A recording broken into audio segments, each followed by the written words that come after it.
What's up, YouTube? Real Mud Dog here, bringing you another video today on my 2017 FZ-10. And let me tell you, I'm happier than a pig in shit right now. A lot of updates from the last time I made a video on this bike. But today the video is going to be on the Two Brothers SR1 cat delete and silencer.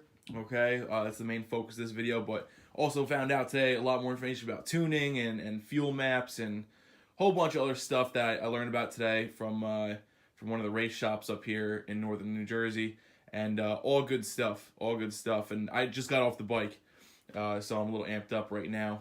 Excited. Went out for like a ride today. A little bit warmer today in New Jersey, so super stoked. All right, so let's go right into the exhaust here. This is the Two Brothers SR1 silencer and cat delete. Okay, so I was shopping around for exhaust, and I wanted to do SC Projects and Austin Racing and all these other things I was looking to, but it ended up being this exhaust, and I'll tell you why. The Austin Racing was like an 8-week wait because it comes from Italy, I think, and it's like $1,300, and you know I wasn't crazy about spending all that money and everything like that, but so this exhaust was $600, and it's good quality.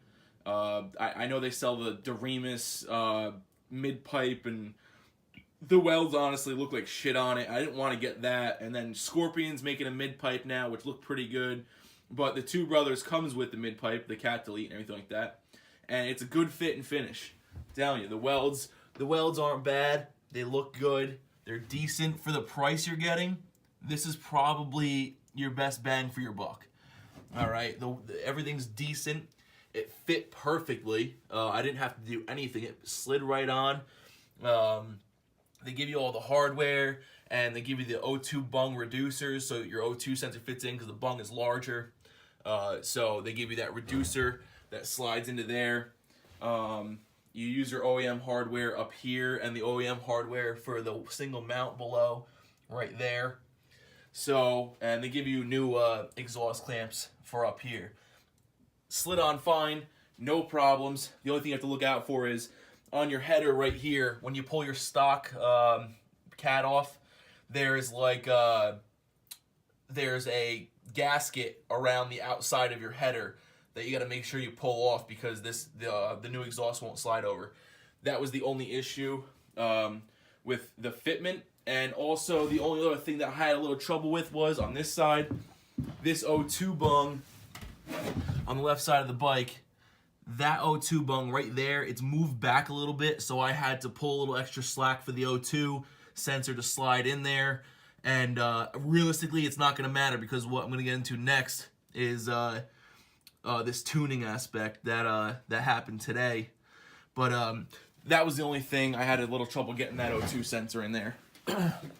But in all honesty, this thing, I'm not even going to post a sound clip of it because I'm doing this video. I do these videos from my iPhone, so it does not do it justice. You know, I've heard R1s with exhaust on and everything. This sounds just like exactly like an R1. So if you have any buddies who have a R1 with an exhaust, this is going to sound like the same thing. Okay, it sounds amazing. It sounds straight up good. Okay. I was surprised because I watched a lot of videos and I was like, oh, that sounds okay. You know, you can't, you don't get the full effect. The videos don't do it justice. I'm telling you right now. It's one of those things where you fire it up and the sound goes right through you. It's that deep and that tone. It sounds great. And I mean, I just had it off rev limiter in a couple gears, and up top, it just sounds nasty. It's great. It sounds like a straight up MotoGP bike. You know, it's got that same tone from the R1 motor. It sounds great. So I'm super happy with it. It sounds wonderful. If you're thinking about getting it, just do it because it's totally worth it. One thing my buddy told me is the axle nut, the exhaust is close into the tire or to the swing arm. So that gap right there, if you're a heavier guy like me, then I don't know if it scuffed it. I think it did already. Underneath here, your axle nut might actually clip the exhaust and scuff it up a little bit. I don't know if mine did, but I'm gonna flop my axle around and just put the nut on the opposite side. So that should eliminate that. My buddy warned me about it, but so the other aspect of this, and I'll tell you why the O2 bungs don't matter. So I stopped at this local race shop that I didn't even know existed, and I found about it. Sorry, I got a damn phone call right in the middle of the video. I found out about this race shop a couple weeks ago, and I decided to stop in there and check today. So I was in there, we got to bullshitting and talking and everything. So this is what happened today. I made a couple big decisions. I was contemplating the Woolick race tune with the auto blip, quick shifter, the whole nine, and tune through the Woolick software, or go through Flash Tune and then get a standalone system for the auto blip and the quick shift. The 2017 FZ-10s didn't come with the quick shifter. You have to enable it in the ECU and everything like that. The 2018 MT-10s obviously come with the quick shifter stock. So you have to get this aftermarket on this bike, but it's plug and play, so it's not a big deal.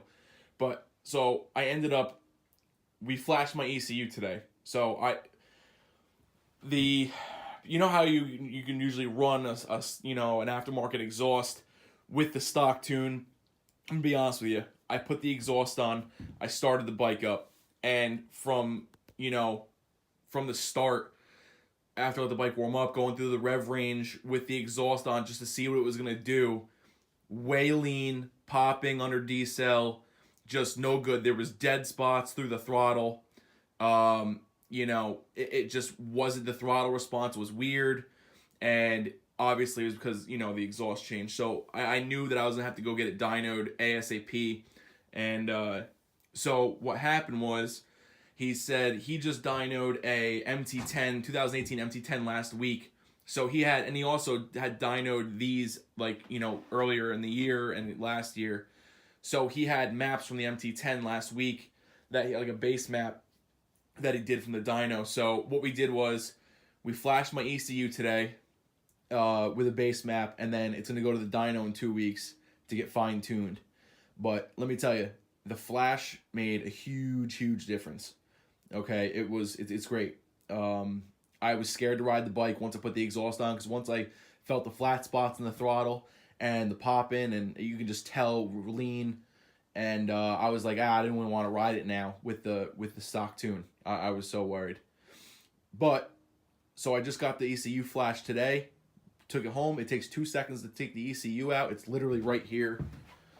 You just, one bolt on this panel, pop that off. One bolt on this little black panel right here, pop that off. ECU pops right out, pulls right out. 2 seconds. So it was the easiest job. Anybody can do it.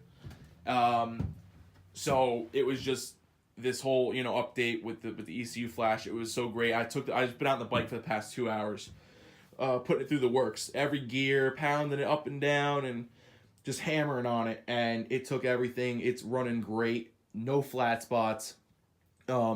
It's just it's a bass tune, so I still have to get it dialed in. The throttle's a little bit twitchy, coming like from zero throttle once you get on it, going from zero throttle to whatever, like even 1, 5, 10%. It's a little jerky, but that'll get cleared up when we dyno probably, because this is every bike is different, so you have to get it specifically dialed into your bike. But great upgrade. The exhaust is great. If you're looking into getting, like I said, this is the Two Brothers SR1 silencer and cat delete. I'm very happy with it. It's worth the $600. So if you have this bike, it's a great exhaust and it works good. So when we flashed the ECU, we deleted the servo for the exhaust, enabled the quick shifter, disabled the top speed limiter. What else? The O2 sensors are deleted. So once I get bung plugs, I'll pull the O2 sensors off the bike completely and plug the bungs on the exhaust. And what else did they do on the ECU? I can't think right now, but once you get the ECU flash, you can dial in whatever you want when you do the tune. So just it's totally worth it. Happy with it. It's great. And it's running great. I was afraid to ride it with the lean popping and the dead spots in the throttle, and also I think your gain I looked at the fuel maps, when he was showing me everything about the tune, and you're gaining just from the flash, the ECU flash, you're gaining between 17 and 25 horse on the top end. It's retarded how much power, because they had throttle restrictions in the map stock, and or fuel restrictions, or whatever you want to call it. And honestly, people say, oh, it's a whole different bike. I mean, it's definitely a huge improvement. It's a big difference. The top end on this thing is now unbelievable. Before it was kind of lacking. Now you're rolling on the throttle in the top of third gear. I'm talking, 100 miles an hour, and the thing's standing straight up and down, just rolling on the throttle. It's totally unlocked like beast mode in this thing. Like, unbelievable. So definitely have to get used to it a little bit now with that extra top end, because you used to be able to crack it in the top end and while you're cooking, and it would be okay. But now you kind of got to be careful, because that tire is even floating in fourth gear.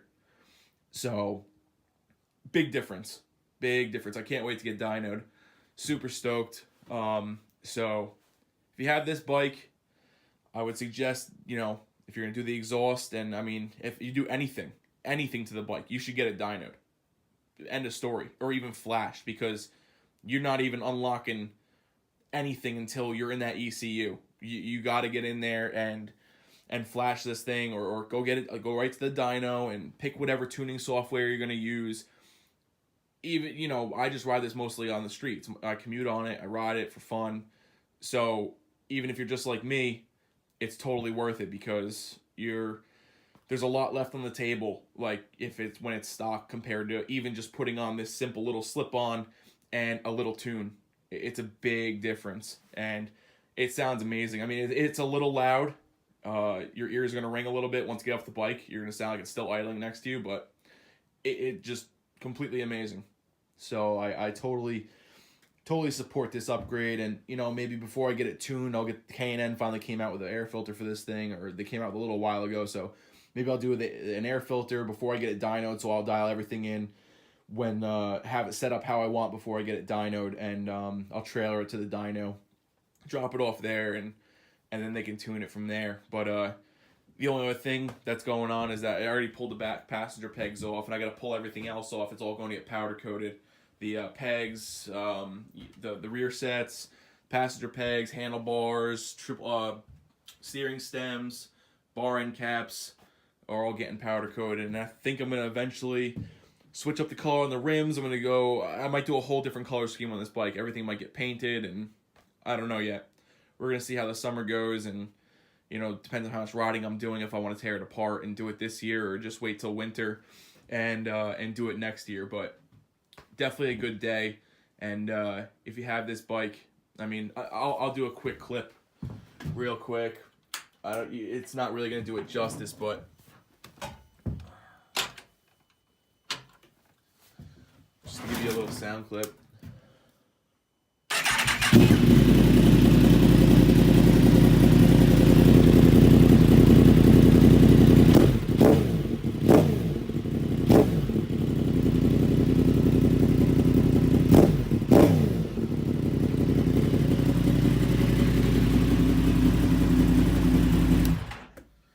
And that's like $3-4 grand. It's nothing. I mean, I know you can't hear it on here like it sounds in real life, but it does sound tits. So, all right. Well, as soon as the whole dyno thing goes down, if I do anything else to the bike, I'll bring you another video, and we'll start get cracking on this thing and have some fun.